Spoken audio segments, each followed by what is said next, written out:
Mes amis, bien le bonjour. Voilà, je suis de retour sur ce canal. J'avais pris une petite pause. Continuez à m'envoyer des questions. Je réponds à un maximum de gens, bien entendu, comme toujours.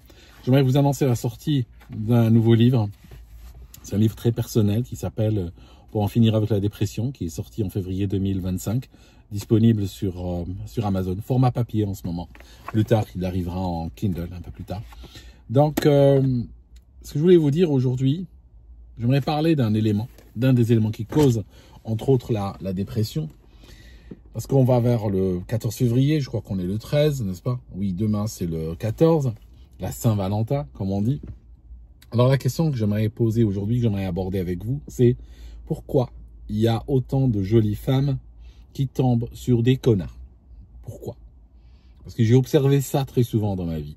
J'ai observé des nanas très belles, qui sont convoitées par beaucoup de mecs par rapport à la moyenne des nanas, je veux dire. Et puis, un jour, tu les croises, longtemps plus tard, hein, la nana, tu l'as connue à l'époque à l'université, à l'amphi, tout le monde se retournait, les 3/4 des gars étaient amoureux d'elle, les autres étaient aveugles, n'est-ce pas? Et puis, tu la croises 18 ans plus tard, tu dis, mais c'est toi? Tu vois ce que je veux dire? Qu'est-ce qui s'est passé? T'as rencontré quelqu'un ou quoi? En fait, le problème est le suivant. Je vais vous raconter, c'est un schéma, c'est un pattern, c'est un schéma très fort. Alors voilà comment ça marche. Ça marche comme ceci. Ce que j'ai constaté, je vous donne une analyse.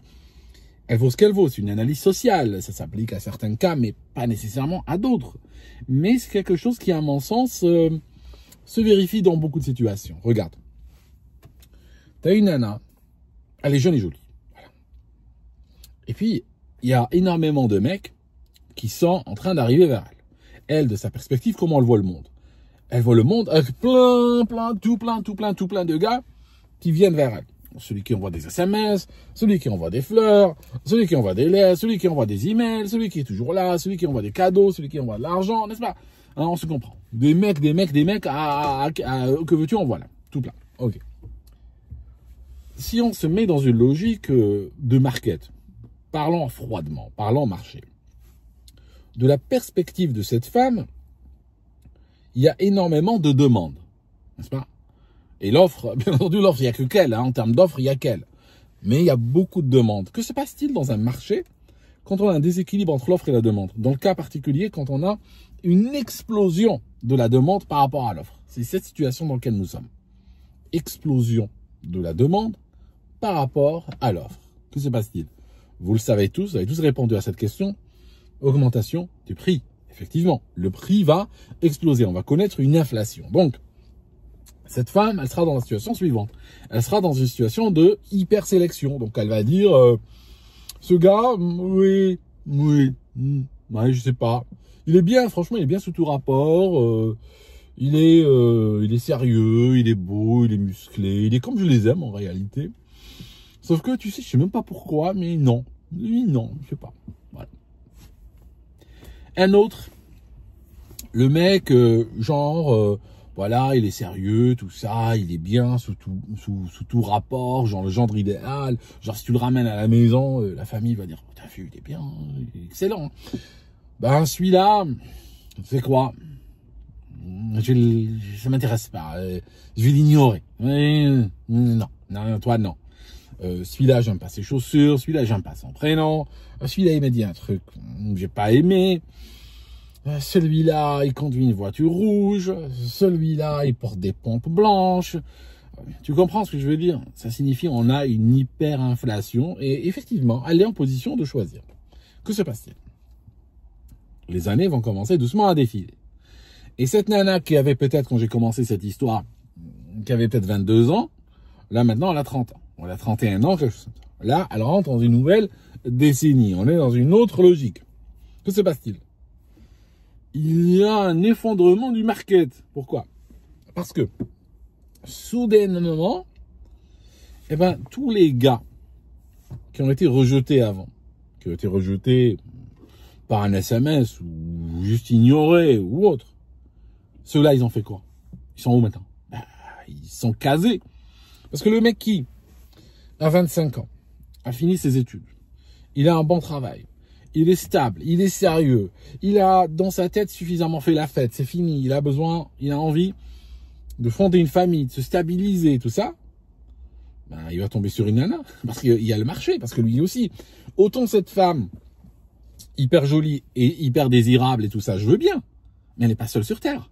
Il y a énormément d'autres femmes, même si elle est la plus belle au monde, il y a quand même des femmes, on va dire moins belles qu'elle, hein, comme tu dis, hein, tu vois, tu peux avoir Miss Monde, mais tu as la dauphine, elle va très bien aussi, hein. Et puis ça se trouve, la perdante, elle va très bien, ou Miss Monde de l'année dernière, elle va aussi. Ça se trouve même la nana qui est à la réception, elle est très bien belle aussi, peut-être qu'elle est même plus jolie que tout le monde. Donc, que se passe-t-il?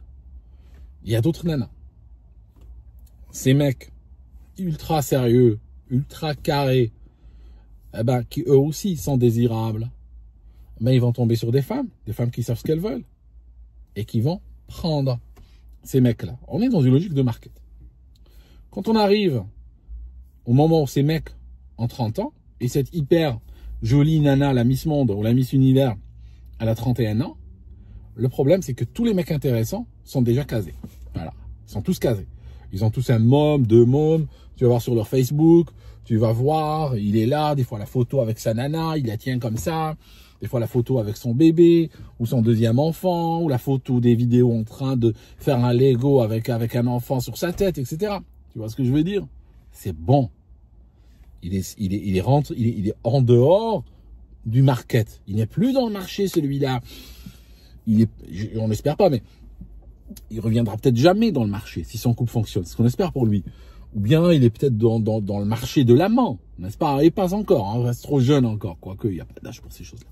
Donc, il n'est plus disponible. Donc, tu es à 30 ans, et là, tu as quoi?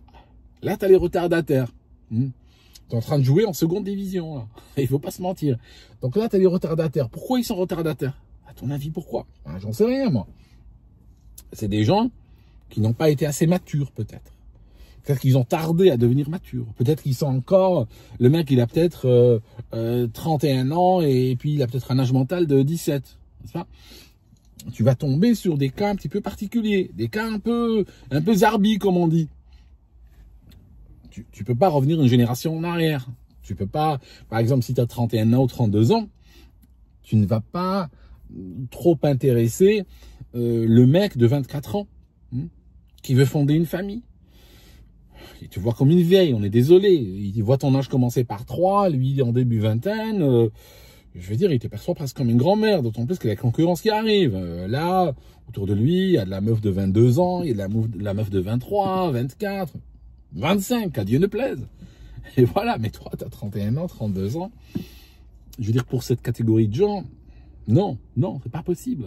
Tu es déjà en dehors. Je veux dire, le mec, il te voit, il se dit, le temps que moi j'ai 30 ans, elle sera déjà en train de réfléchir à ses 40 ans. Elle sera déjà, voilà. Donc, là, et là, on est dans une zone de danger. C'est là où énormément de femmes vont tomber sur des retardataires pour des raisons qu'on ne sait pas. Pour des retardataires à problème. Donc, cette zone-là, il y a beaucoup de gens à problème. Après, il y en a qui vont pas trouver et arriver à 40 ans. Alors, dans la quarantaine, il y a un autre problème qui va commencer. Et j'aborde ça dans mon livre d'une certaine manière. Vers la quarantaine, tu vas tomber sur des gens qui se sont pris des récifs. Des gens qui se sont mariés à 25 ans ou à 26 ans. Et aujourd'hui, ils ont 44 ans, n'est-ce pas? Et après 18 ans de mariage, ils ont divorcé. Donc, ils reviennent sur le marché. Mais alors, ils reviennent sur le marché avec des casseroles. Ils reviennent avec des traumatismes. Ils reviennent, voilà, il s'est marié, il a un enfant avec une nana, il a un enfant de 15 ans, il a un autre de 14, il y a la pension alimentaire, elle leur raconte des saloperies sur lui, il faut aller voir le juge, elle veut de l'argent, l'autre il veut du tennis, l'autre, voilà. Bon, et ça commence à coûter cher, ces filles. Tu tombes sur un mec, potentiellement. Je dis pas que les nanas ou les mecs se marient pour des raisons matérielles. C'est pas ça ce que je suis en train de suggérer. Mais, ce que je dis, c'est que tu peux te marier avec un gars qui a 45 ans. Il est bien, il gagne bien sa vie.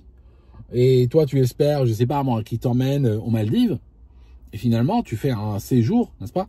Tu fais un long week-end dans le Cantal, n'est-ce pas? Ou dans le Massif Central, en basse saison. Hein, pourquoi? Parce que tout son blé, ben, il part chez l'ex. Il part chez l'ex. Parce que le problème, c'est que l'ex, elle est très importante. Parce qu'il a fait des mômes avec elle. Et puis, il a divorcé. Il est obligé de lui payer une pension alimentaire. Et c'est énorme. En plus, elle a la garde des mômes. Les mômes coûtent cher. Il faut payer. Tout ça, c'est toujours en prison. Hein. Je veux dire, tu déconnes pas avec la pension alimentaire. Tu déconnes avec tout. Hein. Tous les mecs. Hein.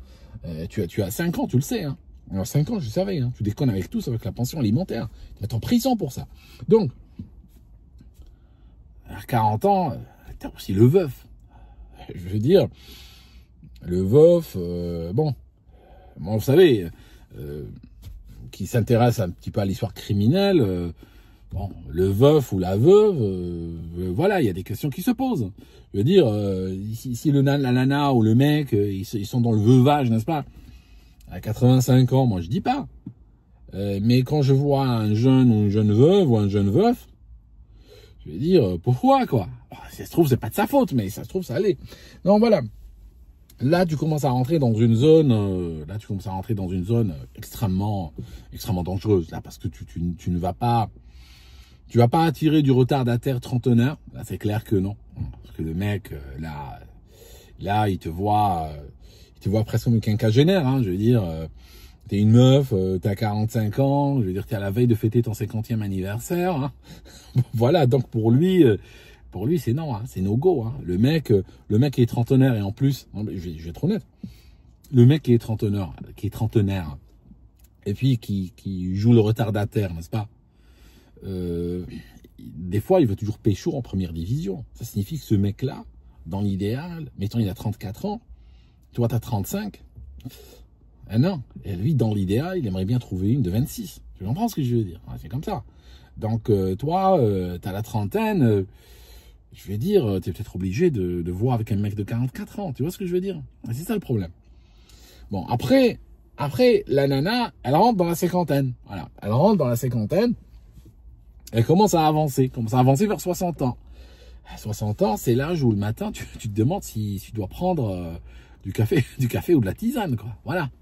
Donc là, c'est délicat. Hein, c'est une situation, bon, ça vaut ce que ça vaut, mais voilà, on n'est pas en train de faire le bilan, n'est-ce pas?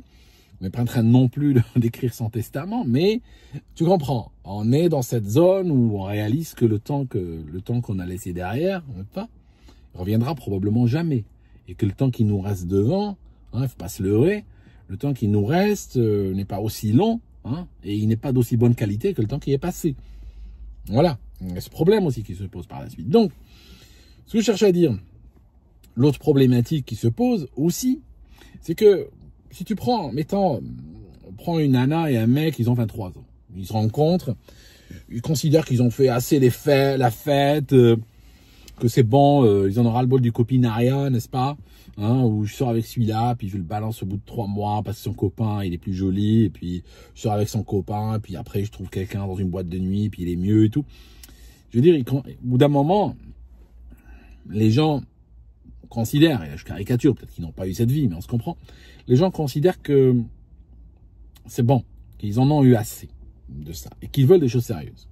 Alors mettons qu'à 22 ans, 23 ans, ils sont ensemble, et qu'à 25 ans, ils se marient. Voilà. Que va-t-il se passer? Ils vont vivre dans le même domicile, dormir dans le même lit, manger la même nourriture, voyager, voir les mêmes endroits, rencontrer les mêmes personnes. Forcément, ils vivent ensemble, forcément. Même si chacun aura peut-être son jardin secret, ou chacun aura peut-être des activités auxquelles l'autre ne goûte pas. Hein, genre, il y en a un, je sais pas, moi, il aime le foot, puis sa nana, c'est pas son truc. Ben, il part jouer au foot, puis simplement, c'est tout. Mais que va-t-il se passer? Le fait qu'ils vivent ensemble, ils vont, espérons-le, pour eux, ils seront convergents. Ça signifie qu'ils vont finir par développer des opinions politiques compatibles, des vues sociales, des sensibilités compatibles, parce que ils ont, au fond, les valeurs sont les mêmes, même si parfois ils peuvent avoir des heurts sur des détails, mais le fond est le même. Il y a une convergence. Ils se sont faits ensemble. Mais imagine la situation suivante. Imagine-toi, la meuf ou le gars, maintenant ils ont 38 ans. Mais ils n'ont pas vécu avec qui que ce soit. La nana a 38 ans. Et puis, ou le mec, peu importe, c'est pareil. La nana a 38 ans. Cherche quelqu'un. C'est dur maintenant. Pourquoi? Parce que maintenant, elle est moins flexible. Maintenant, il y a eu une sensibilité, il y a eu des choses qui sont passées, des expériences qui ont développé un individu qui est maintenant moins porté sur le compromis, qui est plus affirmé. Et quand elle tombera sur quelqu'un qui aura un âge en rapport, quand elle tombera sur un mec de 41 ans ou 36 ans, lui aussi aura du vécu. Et lui aussi n'est peut-être pas très open au compromis. Et donc à ce moment-là, ça va être dur. Ça va être très dur. Tu comprends? Bon. Revenons à la question de départ. Le problème des jolies nanas, c'est que très souvent, c'est le marché qui se retourne contre elles. Le market se retourne contre elles. Et elles attendent parce qu'elles se disent, parce qu'au départ, dans la vie, bien sûr, il faut pas, moi je dis pas aux gens, mariez-vous à 19 ans, hein, ou à 18 ans et demi, c'est pas ça. Parce que parfois, quand on prend des choix hâtifs, on se fait emprisonner par des choix hâtifs, et après on le regrette. Après, on aurait voulu avoir plus d'ouverture, et on a peut-être décidé trop vite, c'est vrai. Ça, c'est une réalité. Mais vient le moment où si on ne décide pas, ben, le temps commence à jouer contre nous. Parce que c'est comme ça. Au début, le temps joue pour nous.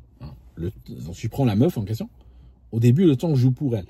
Ça, c'est plus elle l'attend, mieux c'est. Plus elle l'attend, plus elle augmente la probabilité de rencontrer la bonne personne. Par la suite, le temps joue contre elle. Plus elle l'attend, quand elle commence à glisser, n'est-ce pas, dans la trentaine, plus elle l'attend, moins elle aura de chance de tomber sur la bonne personne. Hein. Voilà, c'est fini. Tout ça. Donc, que se passe-t-il? C'est là où elle va abaisser ses standards. C'est là où elle va tomber sur quelqu'un qui sort d'on ne sait d'où, enfin, j'arrive même pas à le dire, d'on ne sait. Quelqu'un qui sort d'on ne sait, c'est pas possible, d'on ne sait où, c'est pas du français, ça, c'est pas possible. Ça sonne faux dans ma tête, c'est peut-être vrai. Enfin, je disais, elle tombe sur un type, et le mec, voilà, il a des problèmes, il a des soucis. Mais comme elle a brutalement abaissé ses standards par un coup de panique, parce que toutes ses copines, elles sont mariées, elle a été invitée 10 fois à des mariages, elle a même été, tu sais, ces filles, comment on les appelle? Qui viennent avec la mariée, qui portent des robes comme ça, qui ont des fleurs, elles sont jolies, maquillées avec elle et tout. Comment on les appelle? Je sais pas comment on les appelle. Enfin, elles ont un nom. Mais tu vois de qui je parle. Elle a été invitée une chier de fois, une tripotée de fois à des mariages. Où finalement, elle est rentrée à la fin du mariage dans un Uber. Elle avait un coup en travers du nez. Elle a parlé avec 2 gars sympas, mais les 2 étaient mariés. Voilà, c'est terminé. Donc, tôt ou tard, il y a cette pression qui arrive. Alors, quand la pression arrive, elle rentre chez elle, et elle mange des glaces, et elle regarde Netflix jusqu'à 3 h du matin en pleurant. Là, vient un moment où forcément, on est des humains, elle a envie d'abaisser son standard.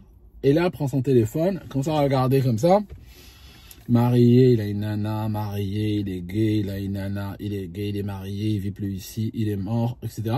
Et puis soudainement, on tombe sur un type. Ah, mais lui. Ah, lui. Et là, ça part. Ça part sur un mec, et là, bam! Et là, c'est foutu. Et là, elle tombe sur l'ordure terminée, l'ordure finie. Et après, elle commence à...